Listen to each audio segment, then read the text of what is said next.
2 years ago, a trio of companions engaged in battle against some of the internet's most duelists of all times. From the tryhards to the table 500 grinders, these three duelists would battle against all odds, possibly the most notorious matchup being a Dragoon pilot using Royal Tribute to rip 4 cards out of hand, thus leading to the community's 17th best joke, share if you play Gravekeepers.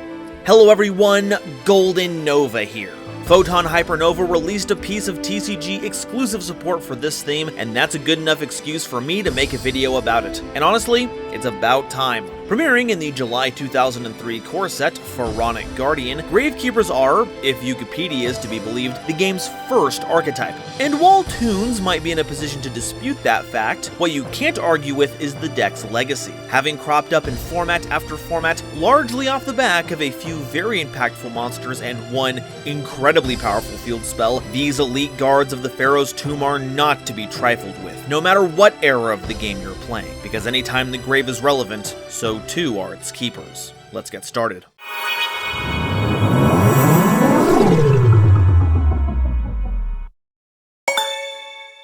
Today's episode is brought to you by my lovely patrons and the fine people over at Dragon Shield. If you want to protect your cards with the strongest scales on the market that even come with their own lore while supporting the channel, use my affiliate link in the description.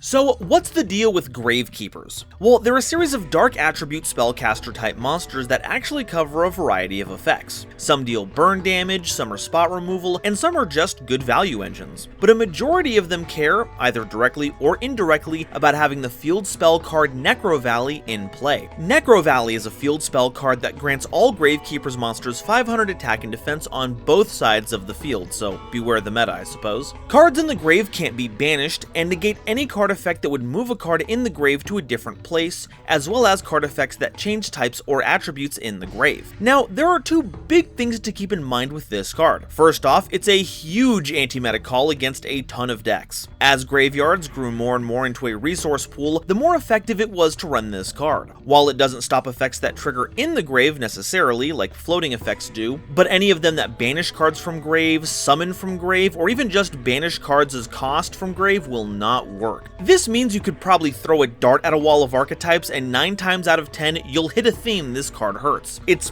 kind of outrageous. The second thing to keep in mind is that this is probably the most errataed card in the game's history, so it's paramount to make sure you have an up-to-date copy. For those of you who don't know, an errata is not a cute portmanteau for an error made by errata, but rather refers to when card text is changed, like when Crush Card Virus became completely unplayable, or when Red Eye's Darkness Metal Dragon became a lot more reasonable. Now, a lot of the times erratas are just there to clear up how a card's supposed to work. A notable example is when problem-solving card text became standardized, but in the case of Necrovalley, it has literally changed the function of the cards a number of times, while keeping its core concept intact. For instance, the first version just says that any card that involves the graves are negated and neither player can banish cards from the grave, but the part that negates effects that affect the grave was removed during its Turbo Pack 2 printing, instead opting to negate effects that target any number of cards in the grave, while still preventing grave banishing. Now, this may seem innocuous, but it does open the door for any non-targeting effects to get cards out of the grave, except via banishing, as well as allowing Zombie World to do its thing, if it was around at the time. This would be changed again in Structure Deck Merrick to say that cards in grave are unaffected by card effects except for their own, only for it to change again in Legendary Collection 3 Yugi's World, where it negates any card effect that would move a card in the grave other than itself to a different place. This causes a subtle difference between cards being unaffected versus the effect being negated, and would allow cards like the Witchcrafter spells to leap out of the grave to go back to the hand, because they were doing it by their own effect. Duelist Saga would be the final meaningful errata, at least at time of recording, removing the other than itself exception and adding in the effect that negates the type and attribute changing of monsters in the grave, giving it specific counterplay against Zombie World and shutting off that Witchcrafter synergy. Now, notably, while this negates effects, this does not stop inherent summons, so as long as you don't need to banish cards for them, I'm looking at you, Block Dragon, you can still summon monsters from the grave if they have their own means to do so without activating an effect. A famous example being Machina Fortress, as its revival doesn't start a chain, giving you all all the benefits of summoning a giant destructive tank while still keeping your opponent off their resources. From keeping light and dark monsters firmly in the grave back in the days of Chaos Sorcerer, all the way until modern times where this keeps those dastardly mermaids in their place, Necrovalley has been an undeniable piece of this game's legacy and history. For decades, the grave has been the go-to place for decks to derive their plays from, and so long as that's the case, there will be intrepid duelists ready to make their opponent think outside the box. A box which is suspiciously sarcophagus shaped. Okay, now that we've spent an entire video essay talking about a single field spell, let's get back on track. Yeah, kinda. Charm of Shabti is a level 1 Earth Rock monster with 100 attack and defense, and during either player's turn you can discard this card, and until the end phase, Gravekeeper's monsters you control can't be destroyed by battle. Now, it might not be appropriate to call this a hand trap, but it is a little something you can keep in reserve so that your monsters can't get run over so easily. And honestly, looking back, it was probably undervalued at the time. I know my first impressions were that it was better to just run bigger monsters that wouldn't get destroyed by battle, but when viewed as a way to preserve your monsters so you could convert them into tribute monsters, well, sometimes it's still pretty bad, but when we got good tribute monsters like the Monarchs, this would mean that more monsters than just Spy would be positioned to make good fodder. I know it's not exactly a flashy card, but I still think it has its charms. We're gonna lump these next two together real quick. A Cat of Ill Omen is a level 2 Dark Beast flip monster with 500 attack and 300 defense, and when flipped, takes a trap card from your deck and places it on top of your deck. Or, if Necrovalley is on the field, adds it to your hand instead. An Owl of Luck is a level 2 Wind-Winged Beast flip monster with 300 attack and 500 defense with a similar effect, but does it for field spells instead. These aren't really at all useful, they're just too slow. And while the prospect of searching any trap card in the game is alluring, remember that you're not likely to make good use of it, especially because if you have Necrovalley on board, you're not going to have the option to immediately deploy cards like Imperm and Evenly Matched. The field spell thing is a little better, as it is a worse way to search Necrovalley, but can get you a second field spell that plays really well with us, which we'll be touching on in the tech picks section. But no matter which of these little creatures you choose, you'll be able to really mess with the luck of the draw. Gravekeeper's Curse is a level 3 monster with 800 attack and defense, and if summoned, it burns your opponent for 500 damage. Yeah, that's about it. Just smack your opponent for 1/16 of their starting life total. A very not impactful amount. Trickstar could get away with less damage because they would trigger 1 Trickstillion times over the course of a single turn, and even Satellar Knight Allsame was part of a theme that could potentially resummon it over and over again, on top of the fact that it does double that amount of damage. This card's clearly a blueprint for future designs, but that doesn't keep it safe from the curse of early card design. Gravekeeper's Headman is a level 3 monster with 500 attack and 1500 defense, and if summoned, you can target a level 4 Gravekeeper monster in your grave specifically and special summon it either in attack position or in face-down defense position, and this effect is unaffected by Necrovalley, letting you sidestep the reciprocal nature of your most iconic card. This is fantastic for recycling a number of your effects, including some powerful flip ones, and is a great enabler for your deck's fusion monster, so make sure to keep an eye out for it. It's also a solid option for accessing Link 2s, so when it comes to considering your options, take your time and don't get ahead of yourself.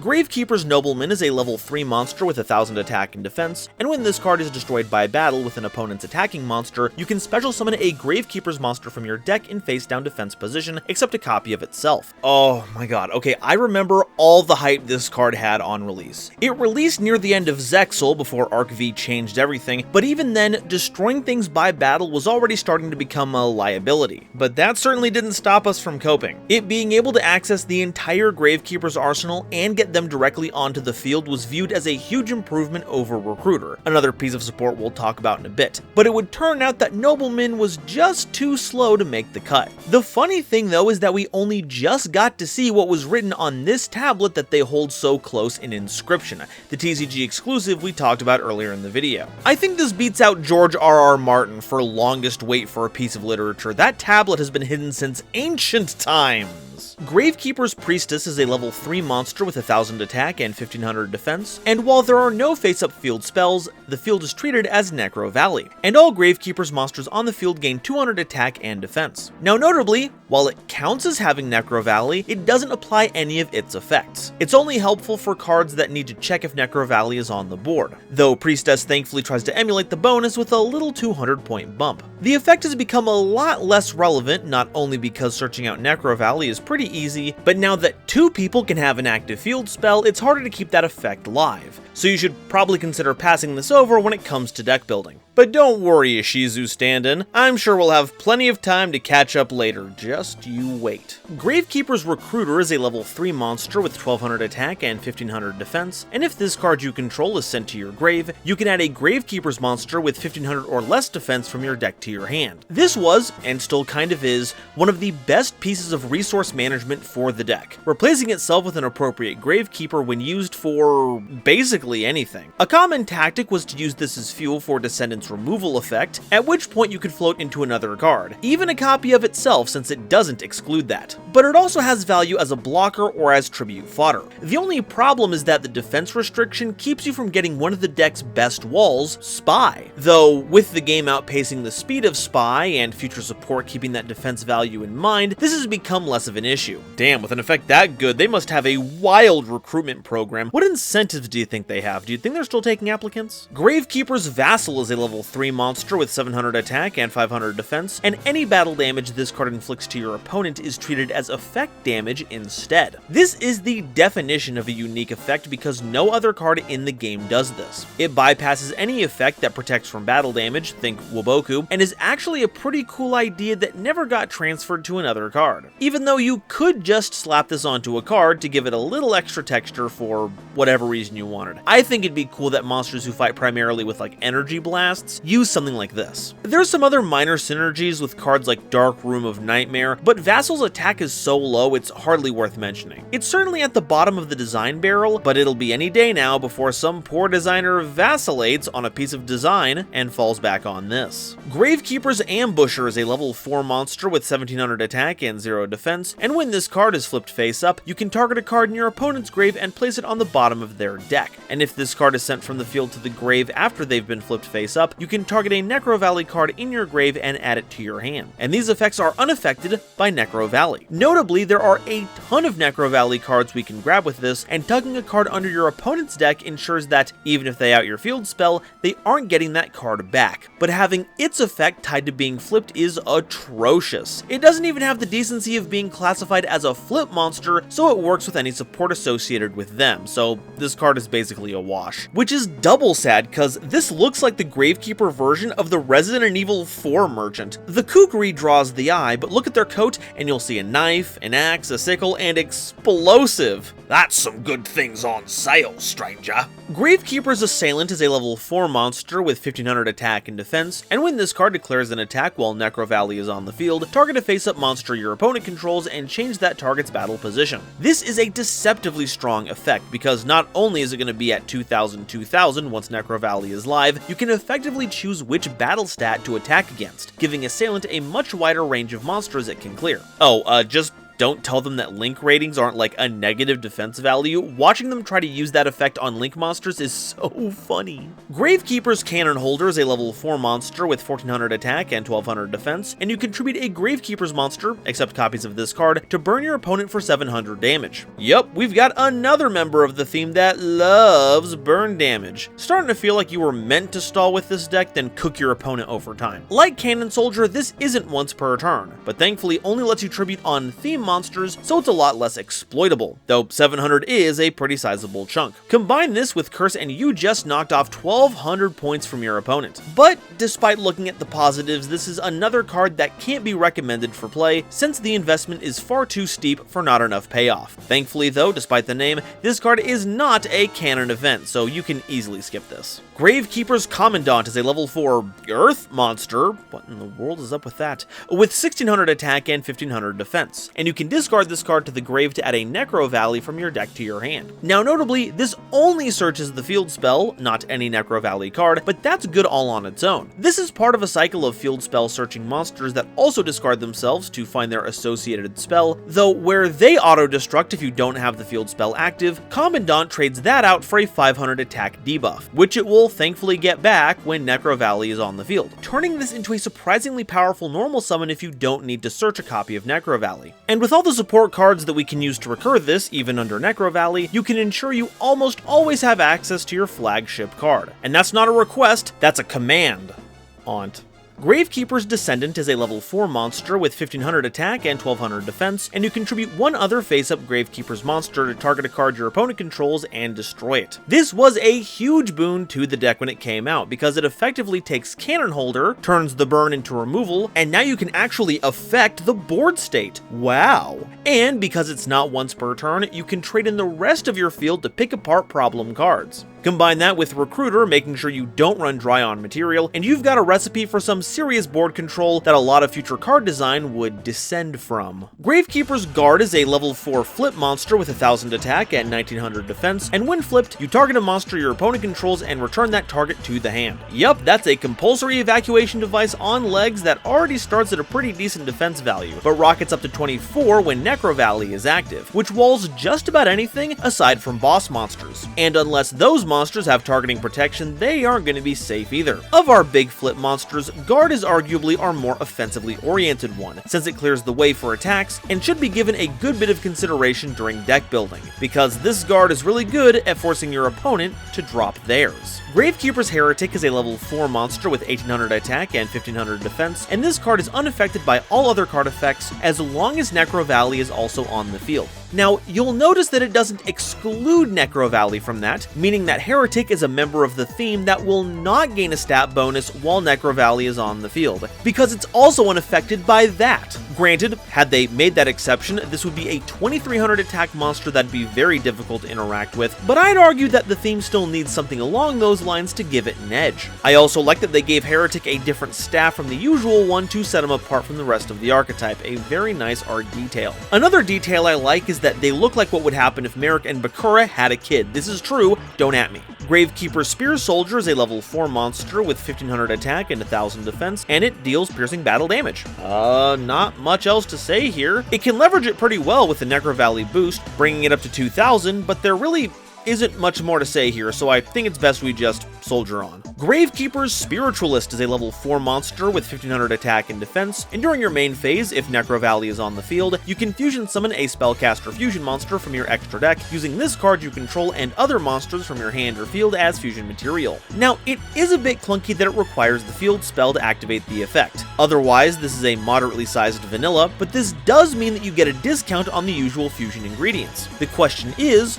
what does this facilitate? Well, we do have an on-theme fusion monster that we'll be talking about later, and really that's all you need to worry about when it comes to this. But it would be nice if we had other options since it leaves the door open, but unfortunately, pickings are slim. There are 8 other fusions you can make with this, and of them, the notable ones are Quintet Magician, because with enough cards you can blow up your opponent's board, though without Magicalized Fusion to help you cheat the cost, it is a lot more expensive. There's also Time Wizard of Tomorrow if you want to be a little funny, El Shidal Winda if you want to be a wet blanket, and Mysterian the Dragon Crown purely because I want another excuse to say that it's totally part of the Albaz canon. It just hasn't been confirmed yet. Please, Konami, I'm begging you, throw me a bone here! Gravekeeper's Spy is a level 4 flip monster with 1200 attack and 2000 defense, and when flipped, you special summon a Gravekeeper's monster with 1500 or less attack from your deck. This forms a particular loop with Nobleman, since it being destroyed by battle can reset another Spy face down, and it just keeps going from there. But it's also equally as good just floating into another copy of Spy,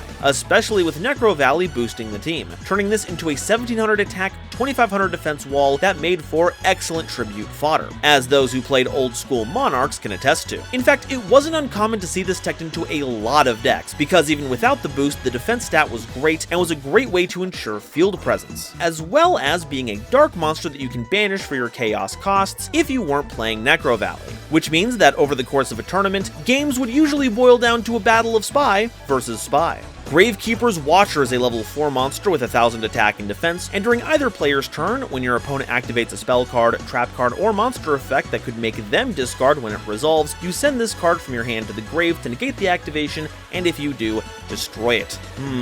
This is a bit of an odd duck. So we've actually got a card that does this exact same thing, Gemini Imps. Heck, it even draws you a card so it replaces itself. Watcher does not. It's kind of balanced out by the fact that this card can be searched and recurred because it's in archetype, but boy is this effect specific. Like, there are some valid uses. This technically negates cards like Branded Opening because it discards for effect and can gum up Dark World players all day long. But are you really going to play this card just to negate a very specific effect like that when you could be playing other, more broad pieces of interaction? I don't know. If decks like that ever become prevalent and Gravekeepers are a good option, keep this in mind, but you're really going to have to keep a close watch on the meta.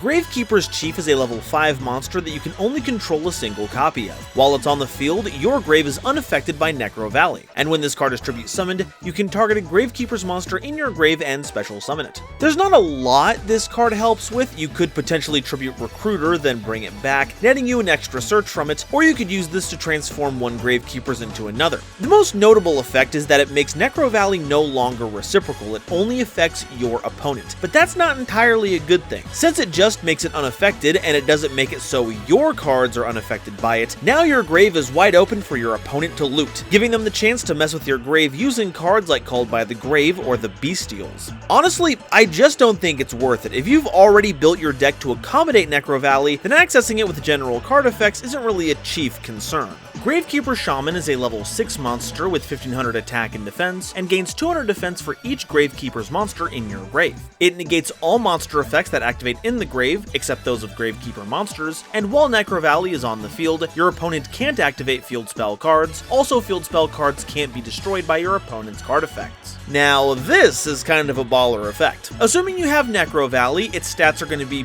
pretty decent, keeping your opponent from popping it so you maintain your boosts, and it even locks out field spells, an effect that was very relevant even before the dual field spell rule came into effect, and is still very useful now, because it'll still keep your opponent from getting any field spell related value once you've set down the Valley of the Kings. The problem here is that they made Shaman level 6, and without a really easy way to get this onto the board, it's just not worth it. If it came with an effect that summoned it out of your hand if you had Necrovalley, kind of like what Ice Jades have, this would be a solid card to add to your roster, but as it stands, Shaman here is a real sham.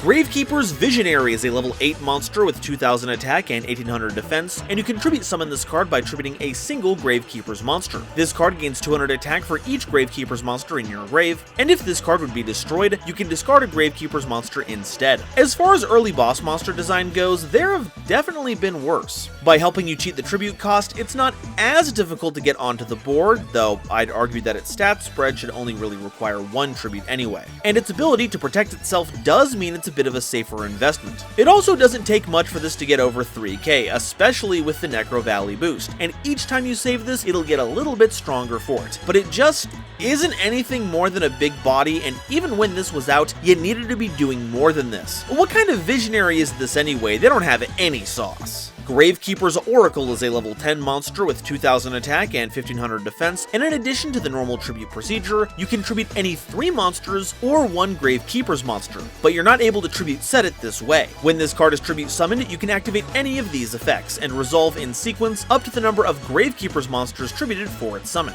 Either this card gains attack equal to the combined levels that all monsters tributed for its tribute summon had on the field times 100, so for example, if there were 5 levels among those monsters, it would gain 500 attack, destroy all set monsters your opponent controls, and or all monsters your opponent currently controls lose 2000 attack and defense. While this kind of solves Visionary's issue of being too passive by stapling some effects on here, but I'm still not super sold. I know I kind of undersold the attack gain example. Generally, if you tribute 3, there's going to be about 12 levels, so it can get pretty beefy, especially if we factor in the Necrovalley boost, but that really isn't the issue. Destroying set monsters isn't going to happen very often unless we're teching in Book of Eclipse, which leaves us with the board debuff, which I actually think is pretty good, not gonna lie. Cutting things down by 2000 permanently makes almost anything super easy to run over, even with your tiny monsters, so you might just want to tribute summon this with a single monster for the most bang for your buck.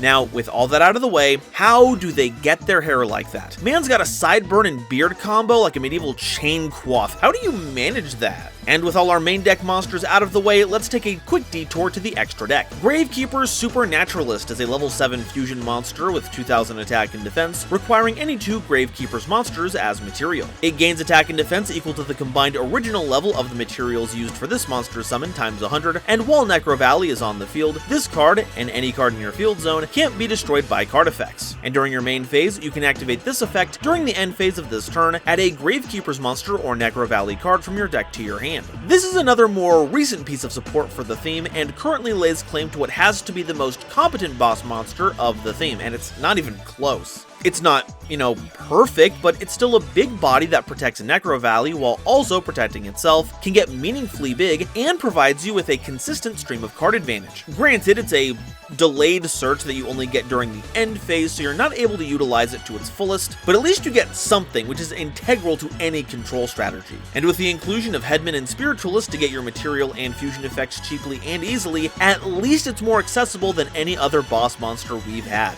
It may not be an amazing naturalist, but I guess it is a supernaturalist. Alright, that's all our monsters, now it's time for the spells and traps. Gravekeeper's Inscription is a normal spell card that you can only activate at the start of main phase 1, and it applies one of the following effects until the end of your opponent's turn. Either neither player can activate card effects in the grave, neither player can banish cards from the grave, or neither player can special summon monsters from the grave. This is an interesting take on graveyard lockdown effects, essentially giving you a way to kind of lock down the grave in a way that avoids how you would use it as opposed to your matchup. For example, if you want to make sure that your stuff doesn't get messed with while in the graveyard, you can use the mode that keeps cards from being banished from the grave, and presto, no bestials for 2 turns. Or maybe you want to keep your opponent from activating grave effects while you still want to keep summoning from it. Well, there's a mode for that, but it hasn't quite caught on yet at time of recording, and I have a feeling that's the case because it's just so fair.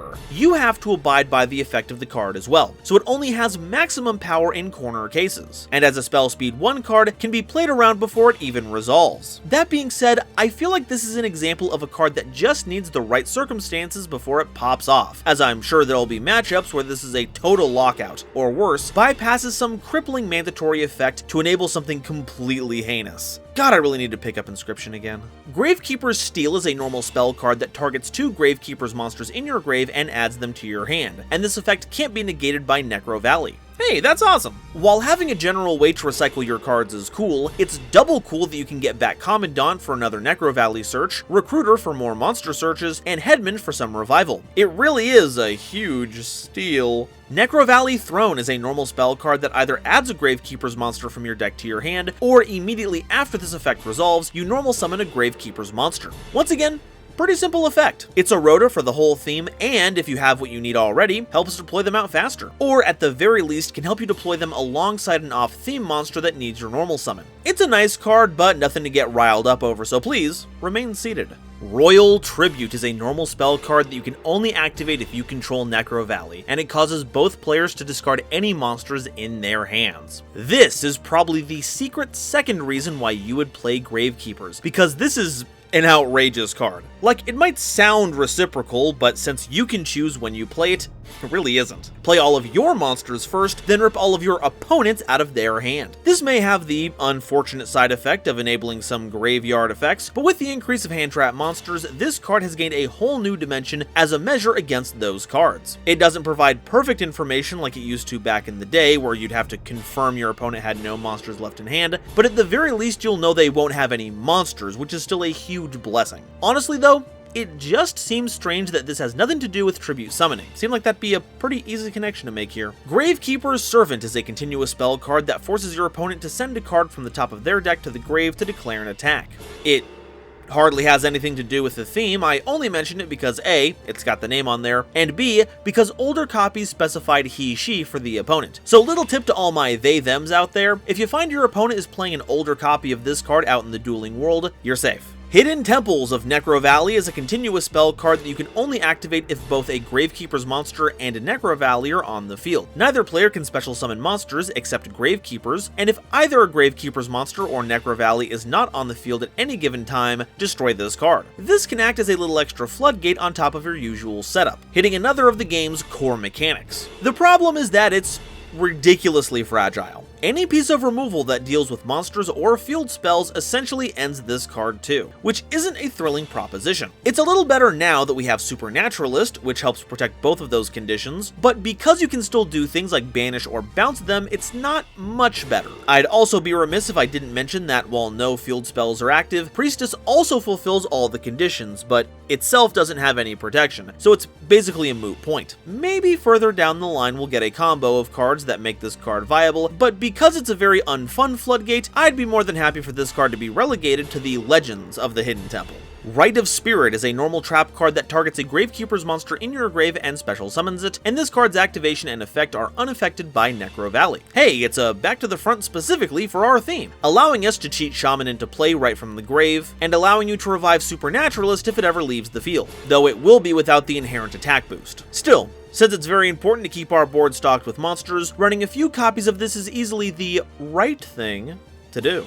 Imperial Tombs of Necrovalley is a counter-trap card that can be activated when a spell card, trap card, or monster effect is activated while both a Gravekeeper's monster and Necrovalley are on the field. Negate the activation, and if you do, destroy it. So this has the same conditions as Hidden Temple, and while it's not ideal, it is a bit less egregious since it won't be blowing up in your face, though it does have a tendency to jam up when conditions aren't favorable. Honestly, you're probably better off running cards like Solemn Judgment so you don't end up gifting your opponent a win because you didn't have the right architecture to set this up. It may look impressive, but this tomb isn't going to be annihilating anything soon. Necrovalley Temple is a continuous trap card, and when any number of Gravekeeper's monsters and Necrovalley are both on the field, monsters your opponent controls lose 500 attack and defense. Once per turn during the main phase, if you control no cards in the field zone, you can activate a Necrovalley directly from your hand or grave. And if this card in your possession is destroyed by an opponent's card effect and sent to the grave, you can set a Necrovalley spell or trap directly from your deck, except a copy of this card. Necrovalley Temple is,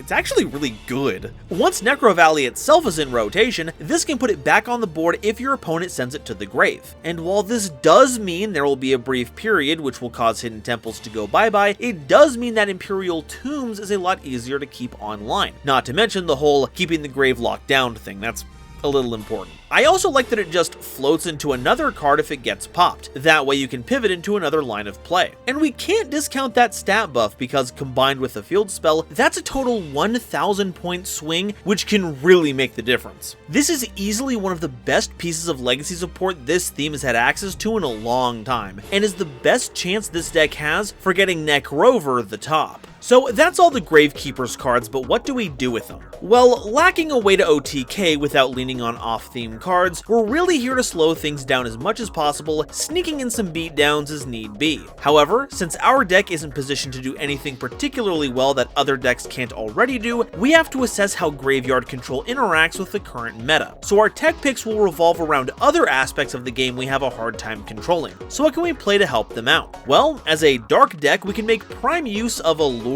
of Darkness to really dig deep into our deck to get the right combo pieces. After all, the only kind of banishing we've outlawed is from the grave. The hand is fair game. Though you might want to consider instead to play Pot of Prosperity. The two are, sadly, mutually exclusive to each other, and card selection is going to be key to ensuring your setup is as solid as possible. And while having more cards would be great, Extrav might end up hitting Supernaturalist, who is going to be key when it comes to keeping Necrovalley safe. Speaking of doing terrible things to our extra deck, Dogmatica is an outstanding inclusion here. Punishment gives you some outrageous removal, while Fleur-de-Lis can give you some solid negation and a very powerful attacker. This leads us to what kind of spellcaster cards work well with us, and let's just say that Necrovalley isn't the only annoying field spell we can leverage against our opponent. If it's more important to lock out their spell cards, Secret Village of the Spellcasters is just the solution you're looking for. And if they ever get rid of it and you want to re-establish a Gravelock, Necrovalley Temple can bring it right back from the grave so you can continue to menace your opponent. Another cool spellcaster option you have, this time to close out games, is Performages. But not Trick Clown or Damage Juggler, as they'll conflict with Necrovalley, but instead,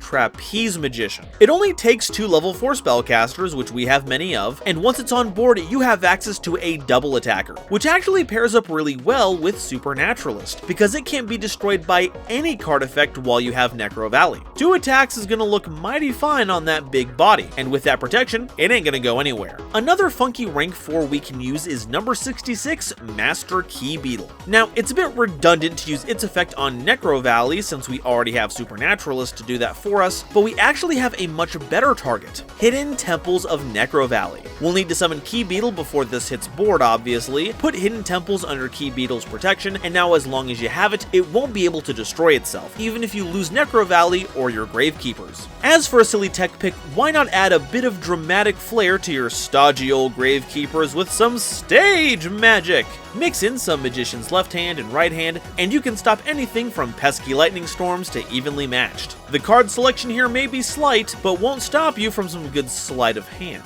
And that's all I have to say about Gravekeepers. While I don't think anyone would call this deck rogue, Necrovalley itself, until it somehow gets banned one day, continues to be a pivotal card in the toolbox of duelists everywhere, giving almost any deck a way to fight back against themes that utilize the graveyard. And in the hands of dedicated pilots, I can easily see this deck taking games against a number of opponents who just don't know how to deal with it. Just keep your, you're wondering about Gravekeeper's Trap? Well, I mean, it has the name, but it doesn't really have much to do with Necrovalley, which is why you're gonna have to tune in next week for Exchange of the Spirit Explained! Roll the credits! Today's episode was brought to you in part by Dragon Shield. When you want to protect your cards with the power of dragon scales, get some sweet lore for them, and support the channel, check out my link in the description to get started. Today's episode was also brought to you by my lovely patrons, including this month's illustrious Quasar Commander Green Knight, Nebula Navigator's 3rd Dynasty, Ada Basilisk, Adam Zajdel, Andrew Newman, A Random Pup, Avi Chali, Kane Senpai, Chibi Gohan, Danny Bound, Divine Dragon Felgrand 4123, Eric, Aaron the World Breaker, Frankie, Genesis Yu-Gi-Oh, Gloomba 331, Great Big Pillock, Hairbear, Harry the Ominous Benefactor, Howling Zangetsu, Iskander 711, John, Jordan, Julius Sneezer, Mana Charge, Marluxia's a Girl, Nathan Vig, Panther J, Rebel King Lucifer, RJ the Jank Monarch, Sammy Haim, Sir Knight JCB, Skybuster Leo, Sophie, apparently, the Fresh Prince of Con Air, the Wizard Moose and Xander Wolfensberger, Cosmic Crusaders Almento 5010, Ariel Kersey, Bear Sharktopus Studios, Beluga Masta, Blue Gem, Chaz Ghost, Chris Kessler, Drachenwald, Emony, Eva Padilla, Herbal D, In the House Like Carpet, Inblink, Gesture Designs, Kale the Dragon, Carp, Kevon Public, King Scarlet Yu-Gi-Oh, Lord Whoop-de-Doo, Manga Pages, Marion James E. Picata, Matt Simmons, Mega Combi, Michael Shimabukuro, Nadia McCarthy, Nitromo, Ruxith Sarani, Shizuki Nijimura, Star-Lord 777, Stephen Williamson, The Legendary Raven, Tucker Ordorn, and Zal Dureka, as well as the lovely Starlight Explorers you see on screen now. If you'd like to be a part of these credits, get my videos early, join in on the monthly custom card review stream, and, of course, support the channel, please consider checking out the link to my Patreon in the description or becoming a YouTube member. And if you'd like to see another episode set in the scenic location of ancient Egypt, check out this video I did covering the Egyptian gods. Thank you all so much for watching, and I'll see you next time. Bye-bye.